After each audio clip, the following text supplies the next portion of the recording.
Marami tayong nakasanayan na iba't ibang anyo, kulay, hugis, amoy ng Christmas gifts. Ano ba ang paborito nyo, hinahanap-hanap? Let's search for other essential but abstract gifts of the birth of Jesus. Huwag tayong magpalimit sa mga material and well-defined meaning and forms of gifts dahil maraming abstract. At yan atin ngayong hihilingin sa Panginoon na ipakita sa atin para ating pakinabangan at maipamuhay. Other gifts of Christmas. Salamat Panginoon sa Paskuhan, sa ideya ng aming ipinagdiriwang. Nawa patuloy na lumalim ang pagkaunawa namin sa kahulugan ng pagkakapanganak bilang tao ng iyong anak na si Jesus. Maipamuhay namin ang mas mabubutit malalalim na kahulugan nito, lalong-lalo sa mga pang-araw-araw na pamumuhay namin. Kayo po ang mangusap, kayo ang magbigay ng mensahe sa aming lahat. Turuan niyo po kami sa ngalan ng iyong anak na si Jesus. Other gifts of Christmas. Matthew 1:18. This is how the birth of Jesus came about.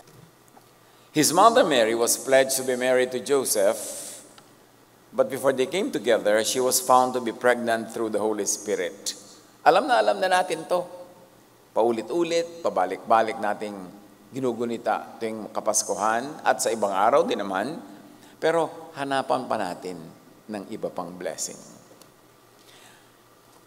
Ito ang istorya ni Maria. Kasi simula pa lamang ng kwento, meron na agad conflict. Because she was pledged to be married.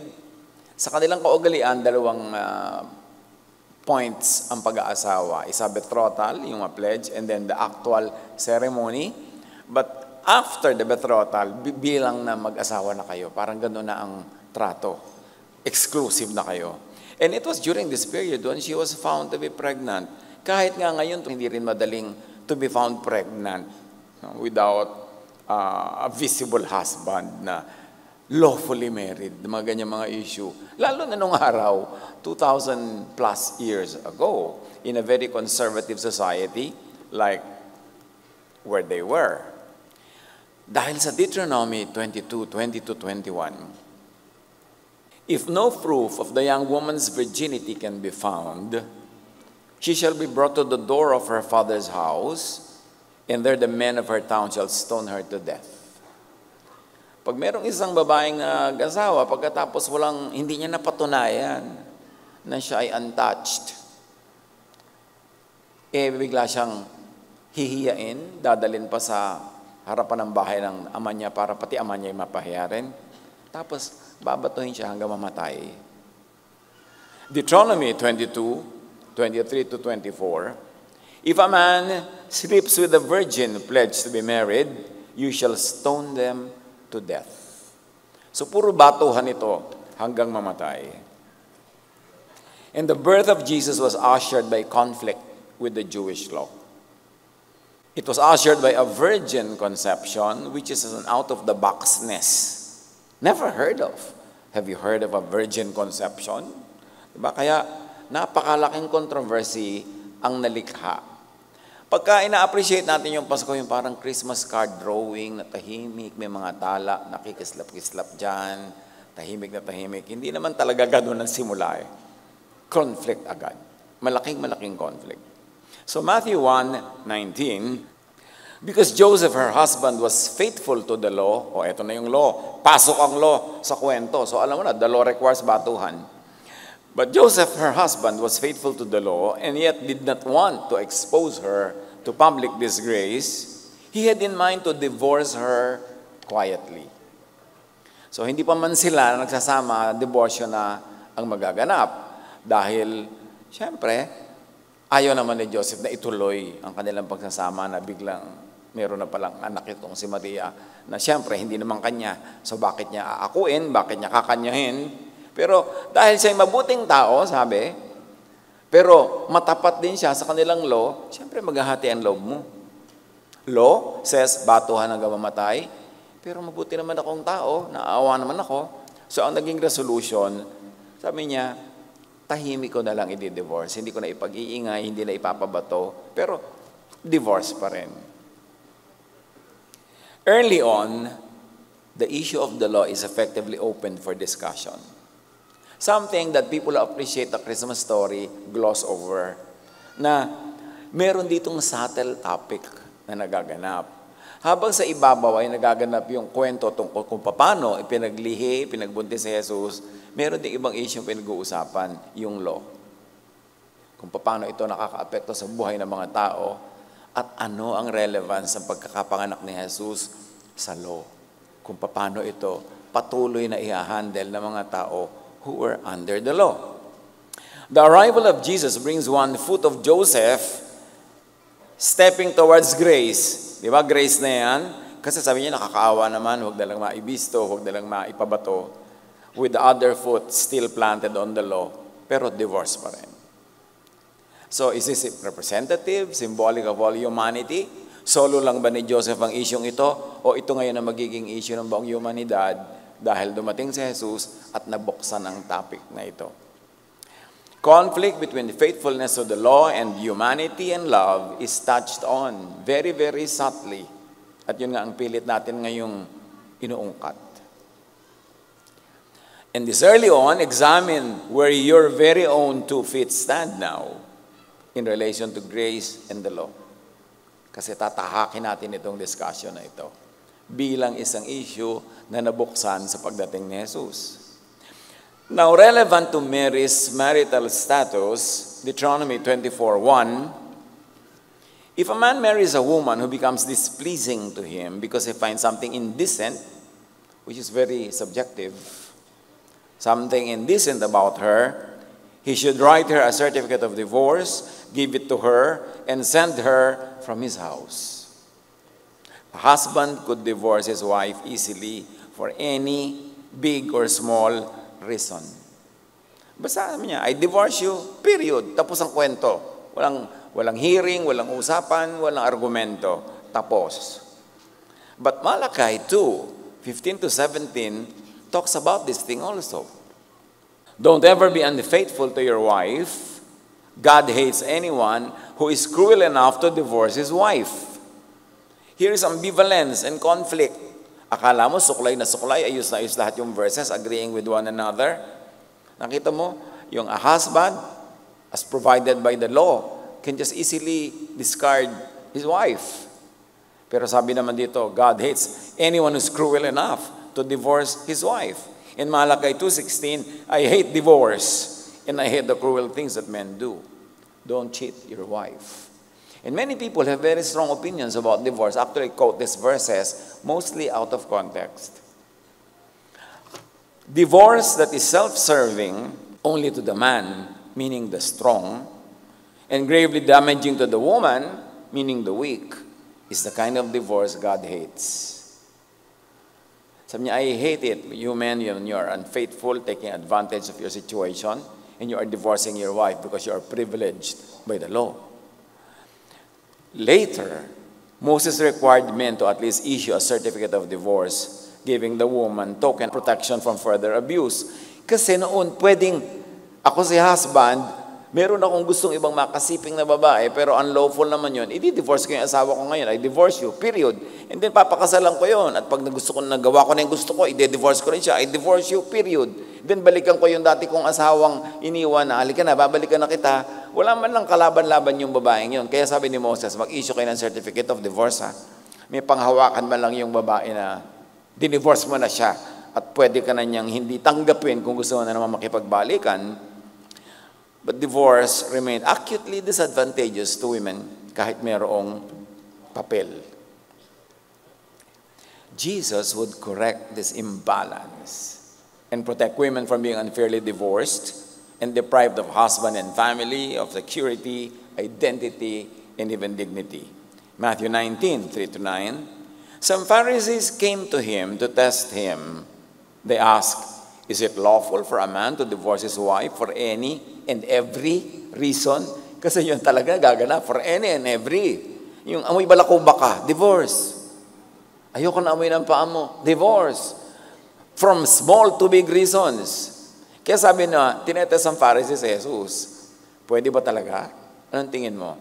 Kahit ano na lang, at lahat na lang ng dahilan, pwede? Because that was the practice. It was a test.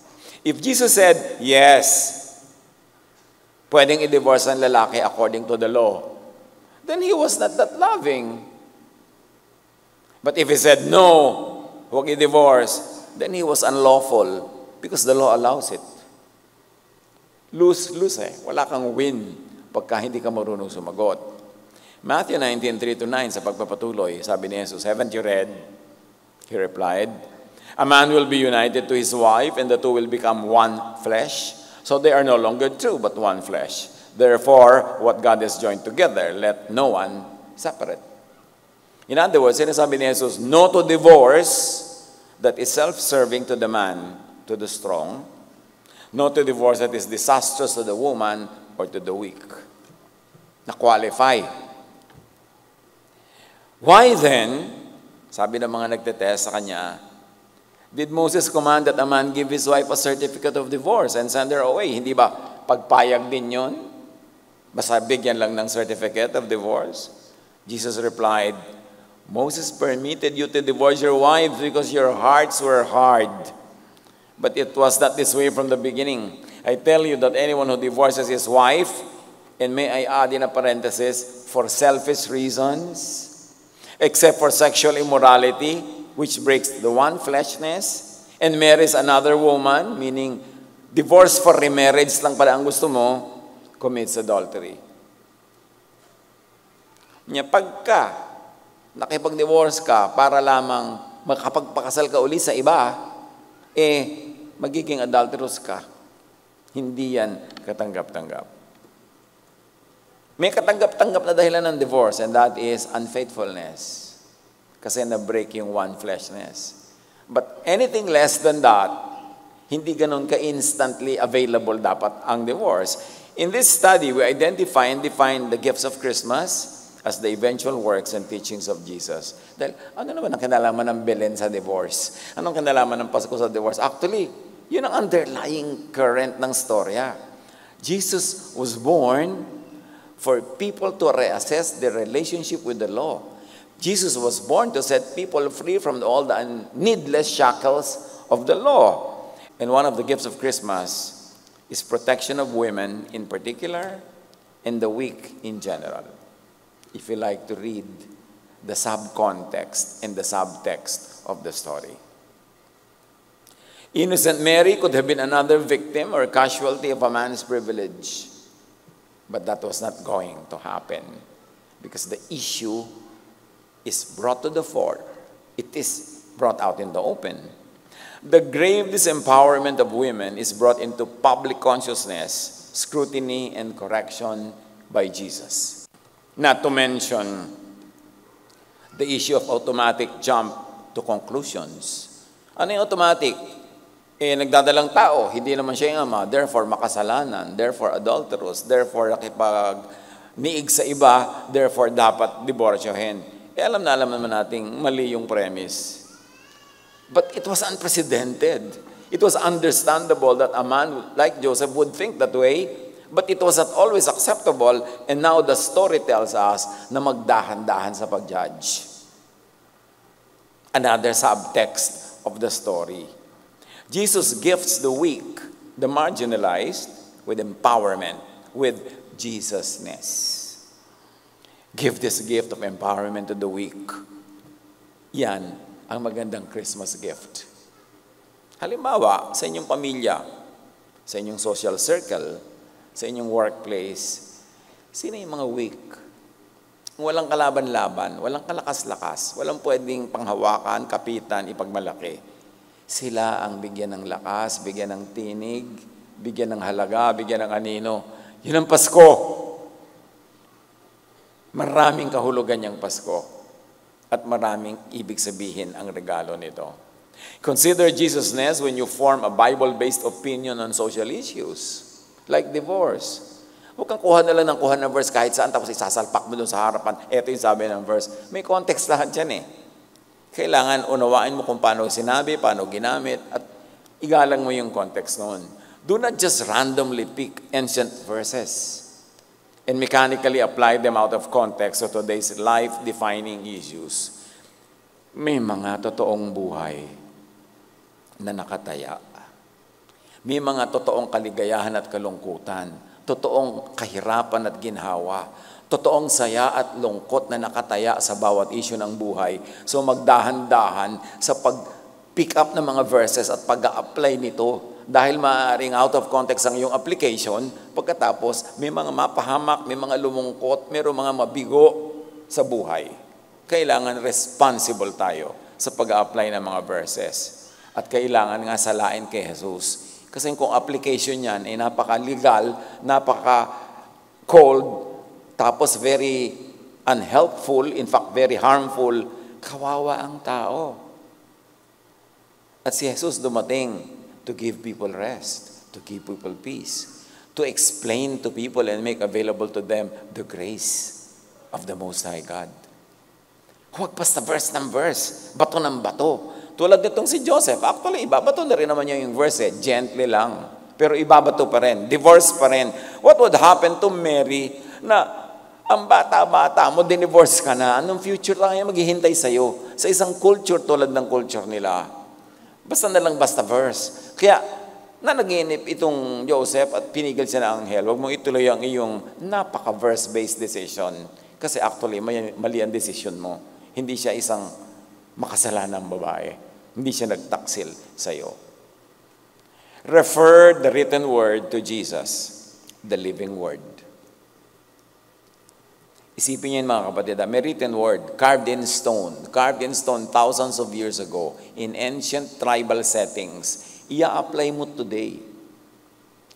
What transportation must you do para ilipat mo yung konteksto, yung espiritu, yung diwa, ng katotohanan na yon to today's lives of real people?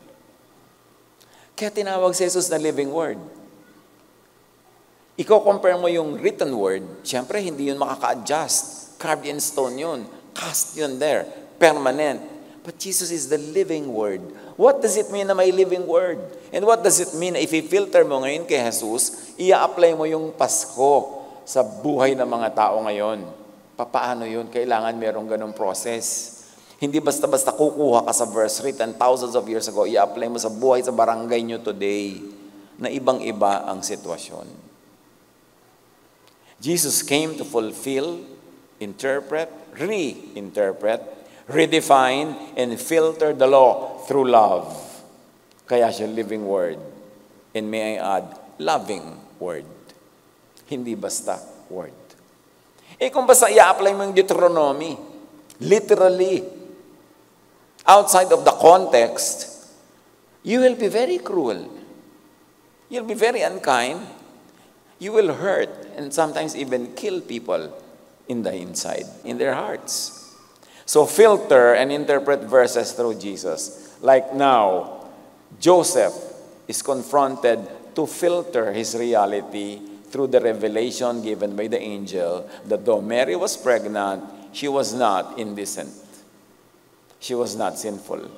Paano mo i-reconcile yun? Sa simple mind, irreconcilable yun. Pero reconcilable sa truth ng gospel. Kaya mahalaga, pag-aralang mabuti. Magdahan-dahan. Matthew 1:20, but after he had considered this, an angel of the Lord appeared to him in a dream and said, Joseph, son of David, do not be afraid to take Mary home as your wife, because what is conceived in her is from the Holy Spirit. So God, through an angel, gets Joseph out of the box of the normal. Kasi normally, makasalanan yan, batuhin na lang or i-divorce. But God gets Joseph out of the box of the law of tradition. You see? Inilabas siya sa nire-require ng law, sa nire-require ng tradition, and still remain godly. In fact, became even more godly. Hindi lahat ng paglabas doon sa letters of the law ay paglabas sa pagiging makadiyos.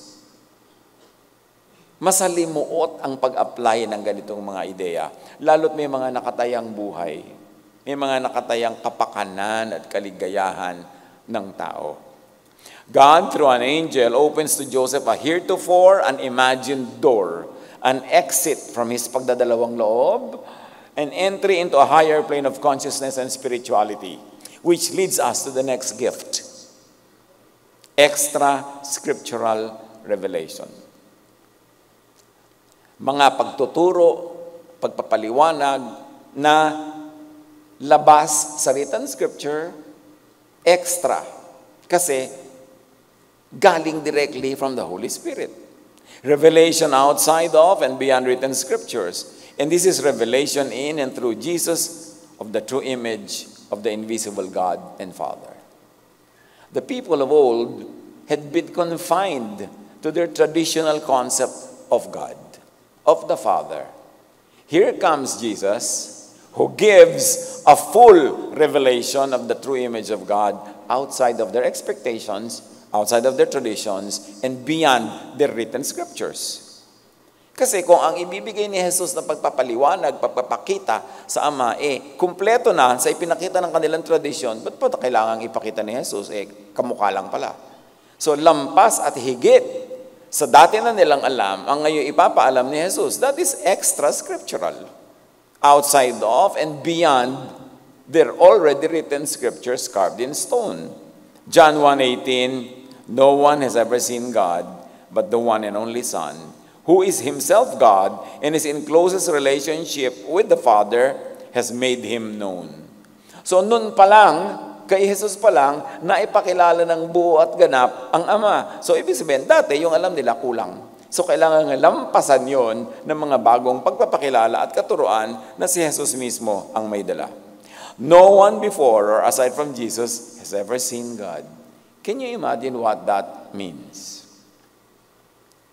Akala nila, kilala na nila, akala nila, alam na nila, pero sabi, no one before has seen. Therefore, no one before can make the true Father seen by others because no one has seen the Father except Jesus. And now Jesus comes with an indispensable gift of revelation about the Father. Jesus revealed to the world a never-before written or articulated picture of God. Yan ang gift ng Pasko. Akala ng mga tao, alam na nila ang lahat ng dapat malaman tungkol sa Ama. Pero dumating si Jesus para ipaalam ang hindi pa alam at hindi pa nalaman kahit kailan except through His revelation. John 14:8-9, Philip said, Lord, show us the Father. That is all we need. Imagine, despite their scriptures, traditions, and religiosity, there was still an answered need to see and to know God. Sa kabila ng kanilang non-stop 24/7 religion, religious life, practices, traditions, sabi ni Philip, ipakita mo lang sa amin. Ipakilala mo ang Ama. Yan lang ang kailangan namin. So, hindi pa pala nila nakikita at nakikilala, kaya yun pa rin ang hinihingi nila. In spite of all their religiosity, there was a longing deep in their heart that stayed unmet, unsatisfied. And Jesus replied, if you have seen me, you have seen the Father. Ang lahat ng dapat mong malaman tungkol sa Ama, malalaman mo at nalalaman mo sa akin. Ako lang ang kilalanin mo, makikilala mo ang Ama. Kaya hindi mahirap makilala ang tunay na Ama ng Panginoong Yesus, God Most High. Tingnan mo si Jesus. Pakinggan mo yung turo niya. Tingnan mo yung body language niya. At yun ang kailangan at dapat malaman tungkol sa kataas-taasang Diyos. The teachings and acts of Jesus define, redefine, clarify the true essence and character of God. So it means it needed redefinition, reclarification, para lalong maging malinaw sa mga tao. Colossians 2:9, for in Christ all the fullness of the deity lives in bodily form. Kung magiging tao, yung unseen God, the Father, yung si Jesus yun. At yun ay sapat na para sa ating pangangailangang makaalam. Gifts of Christmas, revelation of God's grace and truth. Actually, yan ang pinakamahalagang gift. Ang na-reveal sa atin ay Diyos na hindi magagalitin, mapagparusa, mapaghiganti. Ang in-reveal ni Jesus ay Diyos amang mabuti, mabait, mapagtanggap, mapagpatawad, God who restores, God who accepts us as His children and welcomes us into eternity. This is the gift of Christmas. Because before Jesus was born and before He taught about this, iba ang pagkakaalam ng mga tao tungkol sa Diyos. Laging galit, laging nagpaparusa, laging namamalo, napakahirap na ma-please, at hindi mo ma-please kahit kailan dahil hindi mo na masusunod ang lahat ng law all the time. So people were living in fear, they were living in a very stressed situation. Kaya Jesus comes and offers peace. Sabi niya, come to me, I'll give you peace. By knowing the Father through what I will make you know about the Father, you will have peace. You will trust in the Father's love and grace, and then you will have rest. Connected yan, interconnected yung mga ideas. John 1, 1-18, we have seen His glory, the glory of the one and only Son, who came from the Father, full of grace and truth. Hindi full of anger, hindi full of hatred, hindi full of pakikipag-away, pakikipagtalo, pagmamagalingan, full of grace and truth. Dapat yun ang na-appreciate natin pag iniisip natin ang Pasko. John testified concerning Him. He cried out saying, out of His fullness, we have all received grace in place of grace already given. For the law was given through Moses. Grace and truth came through Jesus Christ. In contrast, sinabi yung law through Moses and then grace and truth through Jesus. Pinaghahambing para madaling makita ang pagkakaiba. The grace and truth of Jesus reinterprets and surpasses, even replaces, the law of Moses. Ngayon, kung Pasko ka ng Pasko, tapos nando ka pa rin sa law, hindi ka pa rin nakakalaya doon at sa lahat ng mga fear at mga guilt na kakambal ng law, di wala ka rin totoong Pasko. Kasi nga, yung Pasko, ang dinala, yung grace, yung forgiveness, yung restoration, yung peace. Galatians 3, 24-29, so the law was our guardian until Christ came. So hanggang dumating lang si Jesus yun, that we might be justified by faith when Jesus came. Now, that this faith has come, we are no longer under a guardian, meaning we are no longer under the law. How can you truly understand and enjoy Christmas when one foot nasa law, one foot nasa grace? Parang yung initial stage ni Joseph. Oh, I'm a lawful man, I like the law, so dapat i-divorce. Pero kakaawa naman, dapat mabuti tayo. That is gracious. So nagdadalawang loob. At marami mga tao hanggang ngayon, ang tagal-tagal na nilang Christian, nagdadalawang loob pa rin between law and grace. A one-half Christian is a one-whole nonsense. It cannot work. Lagi kang magdadalawang loob, lagi kang malilito, matatakot at mananakot ng kapwa. Jesus retained laws. Remember, hindi naman lahat ng law nawala. Jesus retained laws that are loving and gracious, especially those that promoted love and goodwill. Ang na-cancel, ang na-redefine, na-reinterpret ay yung mga cruel, unkind, yung mga ang bunga ay laging takot, away, galit-galit. Yun ang charge mo to grace. Now, gift of Christmas, revelation of the believer's membership and belongingness to God's family through faith in Jesus. Can you imagine this? That when you actually give Jesus a chance, when you listen to the teachings of Jesus and you believe in the teaching and you accept the teaching, it means you accept Jesus, you become a child of God. Symbolic lang ba yan, no? Child of God? Or literally, you become a child of God. That something in you changes, perhaps at genetic level. That you now are turned from just a child of your human parents to a child of God. Yung sinasabi sa born again, born not of the will of a human father, not by a husband's will, but born of God. That when you accept Jesus into your life as your Savior, as your Lord, that when you believe in His teaching and what He did for you, your status is changed and you become a member of the family of God, and therefore you become eternal. You enter eternal life. John 5:24. That when you believe in Jesus, diba? You cross from death to life. At sabi ni Jesus, I am in you. You are in me if you believe in me. But I am in the Father, and the Father is in me. So when you are in me, you are also in the Father, and the Father is also in you. You become part of the sacred circle.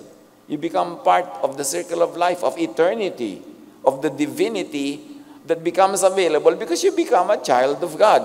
And all it takes is to truly understand the message of Jesus. That God loves you, God likes to be gracious to you, and when you accept that love and kindness by faith, you become righteous in the sight of God, and you become a member of the family of God. Kaya si Mary, sinabi nung ipinanganak niya si Jesus, dumating yung mga shepherd. Tapos umalis uli, pinamalita sa mga tao, pinanganak na ang anak ng Most High God. Mary pondered all this in her heart. Kasi mahalaga talagang pagbulay-bulayan, pag-isip-isipan in a quiet way, kung ano ang kahulugan na ang anak ng Diyos ay isinilang in the person of Jesus. And when you believe that, belief is everything. Sabi ni Jesus, tell this mountain to jump into the sea and it will. Because you believe that it will, then it will happen. When you believe, things happen. Then you believe, and it will be done to you. Ask, it will be given to you. Hindi lang basta ask, kundi ask in faith. And your faith, your belief will move the universe and will make things happen. Believers become spiritual beings belonging to the family of God with citizenship in heaven, therefore immune from the law of the earth. Di ba? Pag citizen ka na ibang country, immune ka sa law ng host country, lalo ambassador ka. We are ambassadors of Christ. So, you're immune from all these laws because you become a citizen of heaven. You become a child of God. John 1:12-13, yet to all who did receive him, to those who believed in his name, he gave the right to become children of God. Children born not of natural descent, but of the supernatural, not of human decision or husband's will, but born of God. So ang pinag-uusapan dito, hindi physical birth. Something else happens. Another type of rebirth happens when you believe in Jesus. And this is a birth that is not of a husband's will, hindi dahil merong mag-asawa na nagsiping sila, tapos ikaw ang naging bunga nun. Hindi dahil merong physical activity ang mga magulang. No! Sabi gano'n, ibang uri ng rebirth ito. It's a rebirth from God. What a grand miracle when you, a human being, is reborn into the family of God by faith. Kaya gano'n na lang natin ipagdikdikan tong faith It's everything. Ano pa talagang pinaniniwalaan mo? Kasi yung paniniwala as thought, as belief, moves mountains. Jesus' believers are born again as new spiritual beings into a new heavenly race and family, the family of God. Yun lang ma-absorb mo, magrabing peace ang magiging bunga sa buhay natin. Hindi ka matatakot mamatay. Kasi namamatay lang yung katawan mo, yung spirito mo, balik na yan sa Diyos, automatic. So, ang laki ng nawawala. Kaya, where, O death, is your sting? Nasa nakamandag mo kamatayan kung ako naman ay anak ng Diyos? And the spirit returns to God who gave it. Only the body returns to the ground, not the spirit. One of the nicest things that I hear from people who listen to our messages, ang dami-dami sa kanila nagsasabi na grabe ang comfort na nare-receive nila nung mamatayan sila na mahal sa buhay. Hindi ko alam what part of our messages they mean, but a lot of people tell me, nung namatay yung nanay ko, nung namatay yung asawa ko, nung namatay yung anak ko, grabing comfort ang nakuha ko sa mga messages. Perhaps galing dito sa mga pag-expound natin ng kahulugan ng eternal life, ng membership in the family of God, ng salvation by faith. Yung mawala yung takot, yung nanay ko kaya nasa na ngayon, alam mo, nasa piling ng Panginoon, napakalaking ginhawa. At hindi lang tayo nagpapanginawa, pambola, para lang guminawa. Dahil totoo. Ang importante lang maintindihan. Romans 8:14-17, for those who are led by the Spirit of God are the children of God. The Spirit you receive does not make you slaves so that you live in fear again. So ano isang patunay mo na ka na ng Diyos, hindi ka na slave, hindi ka na utak slave. And that is slavery to the law, ang pinag-uusapan. Rather, the Spirit you receive brought about your adoption to sonship. And by Him we cry, Abba, Father. The Spirit Himself testifies with our spirit that we are God's children. Ang Spirito ng Diyos, ang Spirito mo, sila mag-uusap para mo mapatunayang anak ka na nga ng Diyos. At nararamdaman mo yon. Napapatunayan ang ating kapayapaan, ng katahimikan ng loob, katiwasayan, at ng pag-ibig kahit sa kapwa. We will know. Nobody has to tell us. The distinctive of the true children of God is freedom from fear. Fear of what? Of the law. Of judgment and punishment by the law. Fear of death and separation from God. Yan ang tunay na distinctive ng anak ng Diyos. Not some high-sounding theology, not religious membership. Puso mo ang magsasabi sa'yo. Mararamdaman mo na oo nga, naghahari sa akin ang Diyos, buhay yun, naintindihan ko, at may kapayapaan ako tungkol doon. Gift of Christmas, Jesus sets people free from the law. Dapat clear kasi lagi sinasabi, Jesus sets free, but from what? From the law. Galatians 5:1, Christ has set us free. This means we are really free. Now hold on to your freedom, and don't ever become slaves of the law again. Hindi natin guni-guni, hindi natin in-interpret clear, exact words of Scripture that freedom in Christ is freedom from the law. Not from other things. Kasi nako-complicate yan eh. Akala na iba, na kay Kristo ka na, dapat free ka na from smoking. Free ka na from this, free ka na from mga iba-ibang temptation. Tapos mabibigo ka dahil alam mo, kahit na kay Christ ka na, may temptation pa rin, may ganito pa rin, may failure ka pa rin. Pinagdududahan mo tuloy kung na kay Christ ka nga, kung saved ka nga. Kasi ang freedom here is from the law, from the punishment of the law, from the cruelty of the law, and from the guilt brought about when you break the law. Hindi sinabing perfect being ka na dahil na kay Christ ka na, hindi ka na matetempt, talagang labo yung enemy, yung may enemy ka dyan, tadying enemy, love you. Samantalang, hindi naman yun ang gusto mo talagang gawin, di ba? Nagtataka ka ngayon, di yata ako anak ng Diyos. Magkakaroon ka naman ng fear. Kaya unawain mo that freedom is from the law, not from your human nature. Kasi hanggang mamatay ka dyan, nandiyan pa rin yan. Umi-improve lang nga, nababawas-bawasan yung mga pangil, yung mga sungay, pero ando pa rin yun. Kung aaminin mo yung totoo, alam mo yun.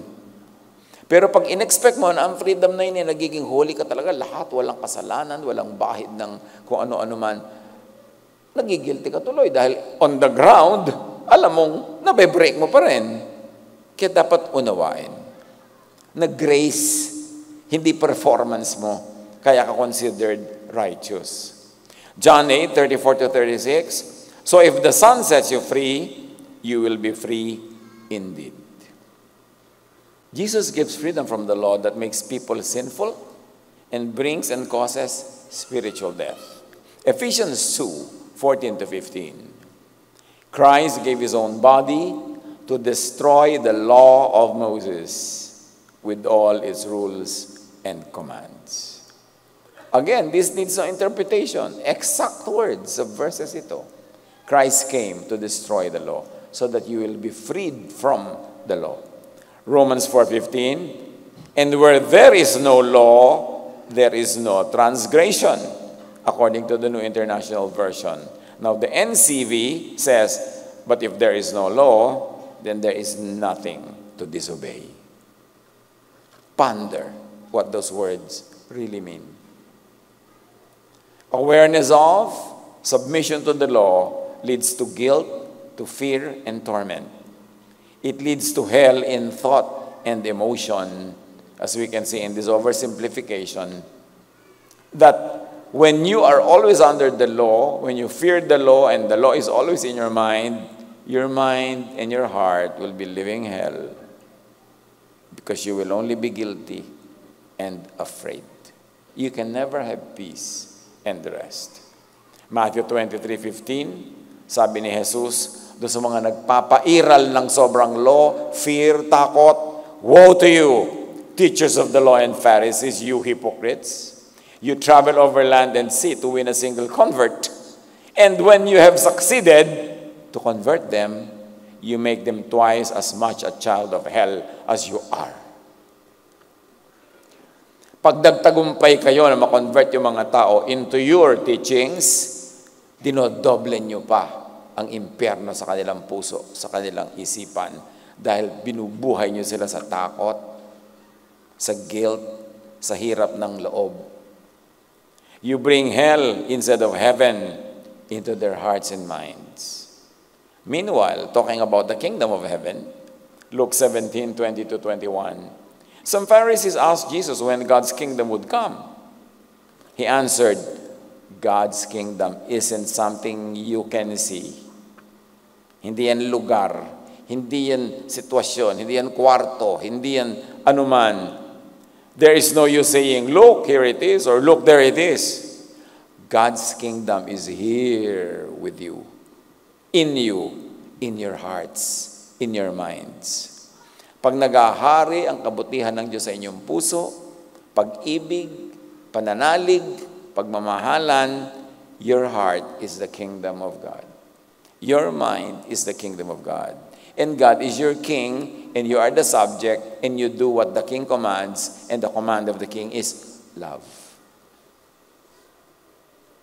Gift of Christmas, the kingdom of God or heaven in us, in the mind and heart, in thought and emotion, which translates to peace and rest.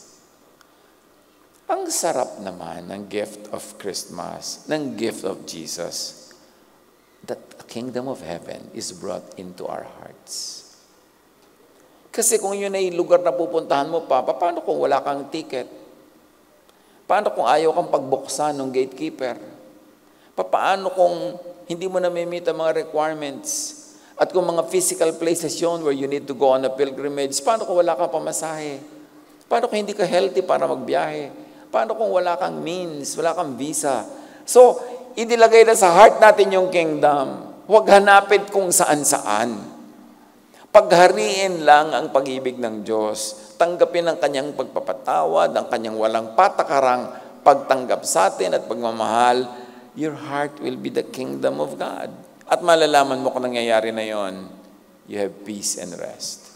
So make your heart and your mind the kingdom of God. Tulad ng ating oversimplified illustration. So ang kingdom of God, wala sa mga ulap, wala sa mga kung ano-anong land, na holy land, holier land, holiest land. Nasa puso yan. Nasa isip. Dala-dala mo kahit saan. Matthew 11:28, sabi ni Jesus, come to me, all of you who are weary and burdened by all this Pharisees, and I will give you rest. Gift of Christmas, Jesus brings people out of the rigid box of traditional religiosity. Inilabas ni Jesus ang mga tao mula sa makikitid at maliliit na kahon ng pag-iisip.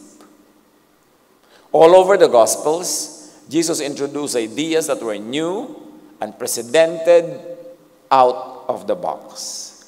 Hindi dumating si Jesus para lang i-memorize at i-repeat yung lahat ng dating alam na ng mga tao. Hindi siya dumating para lang ulit-ulitin yung dating alam na. Nagdala siya ng mga bagong kaalaman, which means out of the box. Kakaiba. Mark 1:27, the people were also amazed that they asked each other, what is this? A new teaching and with authority. He even gives orders to impure spirits and they obey him. So how can we reject the new teaching?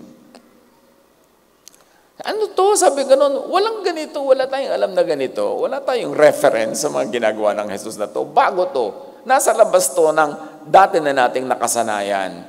Sabi, new teaching. So clear na new teaching. Pero sabi niya, pero nagpapalaya siya ng masasamang espiritu, sinusunod siya ng mga espiritu. Paano natin tatanggihan tinuturo niya? May validation, may proof na siya ay anak ng Diyos. Kasi pati mga espiritu sumusunod sa Kanya. Jesus sets free from the law, and Jesus sets free the people who were under the law, and initially they were the Jews. But Jesus sets free from the law all other peoples, even non-Israelites, who got entangled with the law. Kasi kahit yung mga ibang lahi na hindi naman sila original na binigyan ng law kasi binigay yun sa Jews, kinopya nila yung mga Jews, pinairal na rin nila sa buhay nila yung mga laws ng mga Jews, naging law na yun sa sarili nila.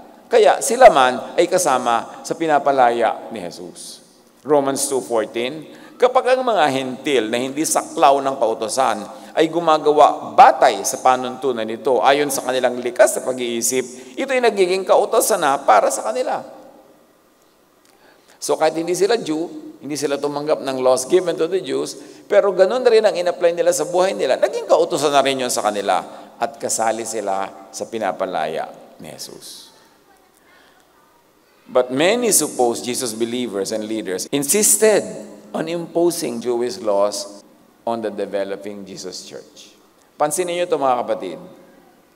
The Jesus church was growing. One foot niya nandun pa sa Jewism. Pagkatapos, siya ay umaandar at lumalago.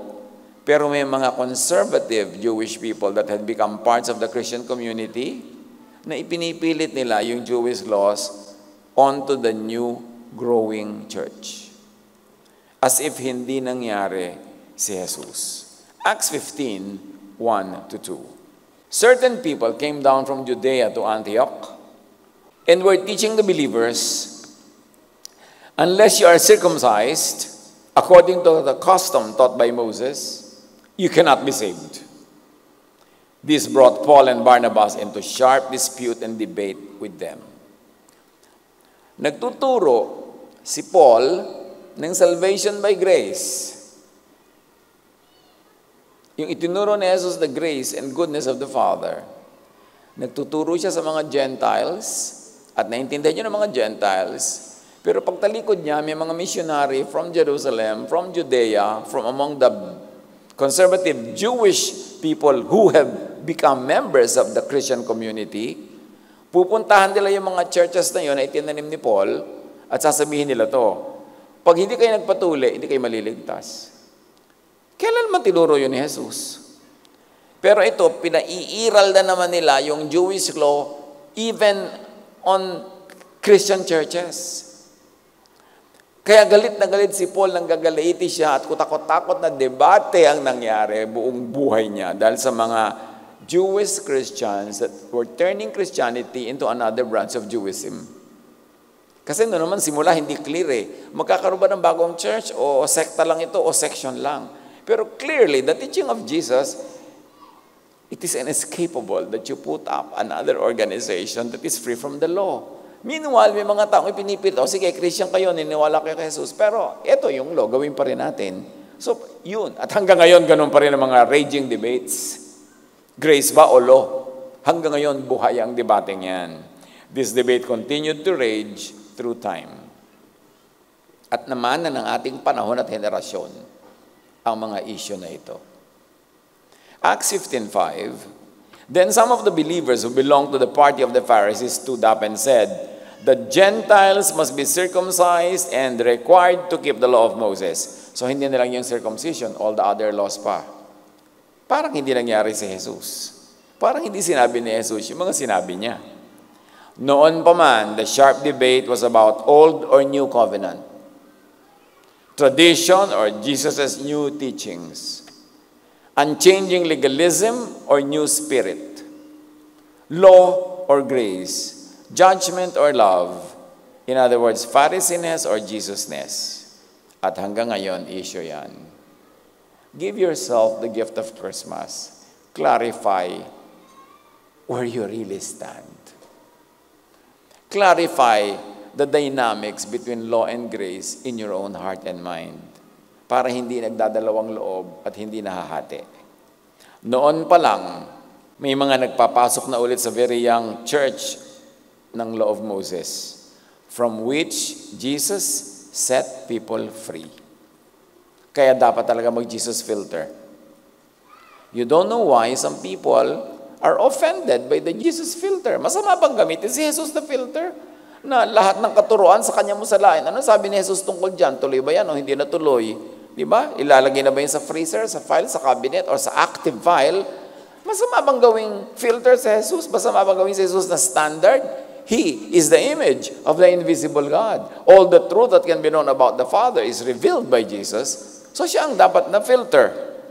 Kung sinabi, tinuro ni Jesus ang freedom from the law sa mga Jews, ano pa sa non-Jews? Ano pa sa Christians? Unawain natin ito, hindi basta puro Merry Christmas, Merry Christmas. Kasi may mga malalalim na issues ang Christmas. Gift of Christmas, confidence in God's grace through Jesus. To be confident, yung kampante ka, payapa, tahimik, kasi nagtiwala ka na eh. 1 John 4:18, there is no fear in love. But perfect love drives out fear. Because fear has to do with punishment, meaning law. The one who fears is not made perfect in love, in grace, in Jesus. Kaya susuriin mo lang, am I in fear? Do I live in fear? Doon mo lang malalaman kung nagtiwala ka na nga ba? Naghahari na ba sa'yo yung grace, yung love? Nagtitiwala ka na ba doon? Wala naman tayong bagong binanggit, mga kapatid. Lahat na ito, dati na. Ang mahalaga lang, lalo ngayong Kapaskuhan, mag-review tayo ng basic things. Receive and enjoy. Give to others the other gifts of Christmas. Level up from the law to God's grace. We will be much kinder to others and to ourselves if we did that. We will be much more peaceful, loving, like Jesus. Gift of Christmas, the taking away of fear.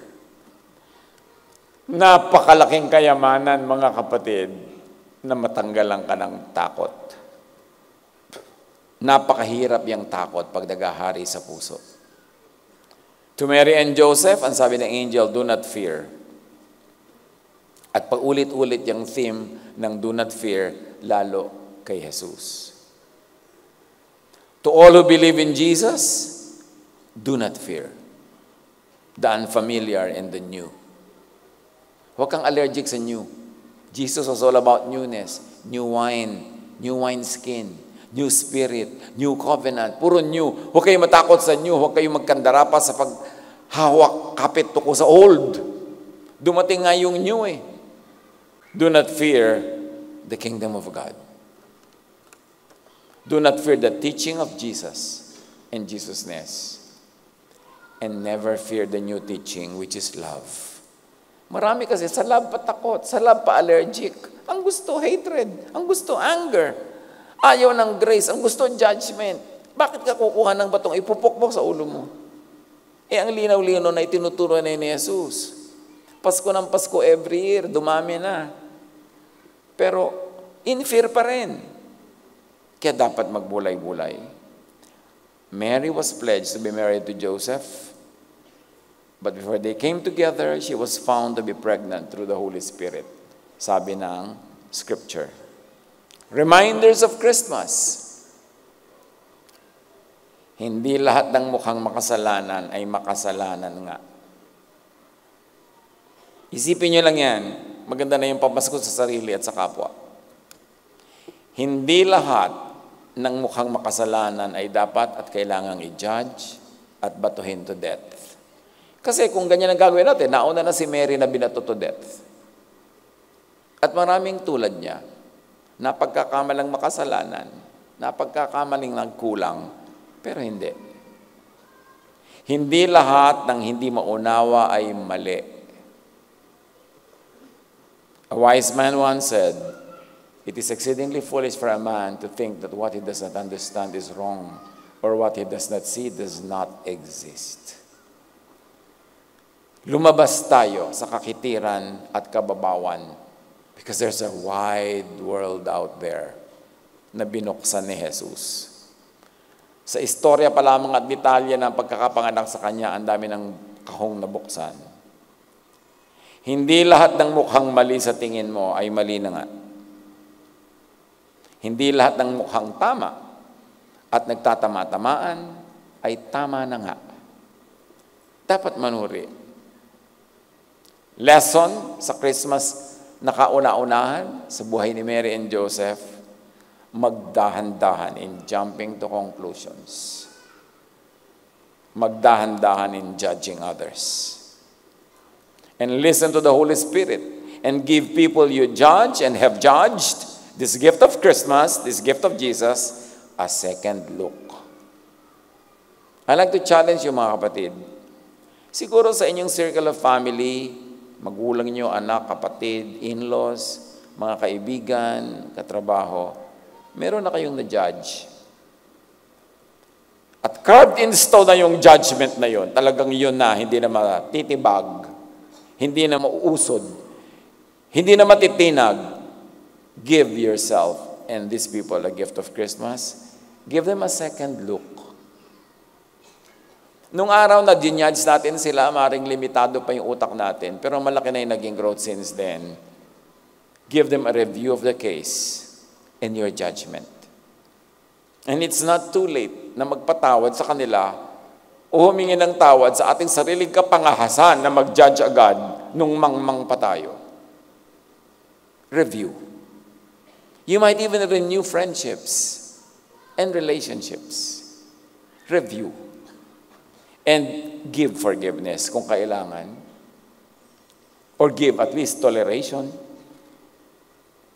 Colossians 3:13, be tolerant with one another and forgive one another whenever any one of you has a complaint against someone else. Give the gift of forgiveness, of toleration if that is needed, and give the gift of acceptance.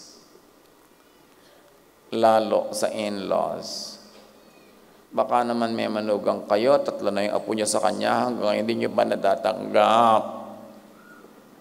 Kakamatayan niyo na yan.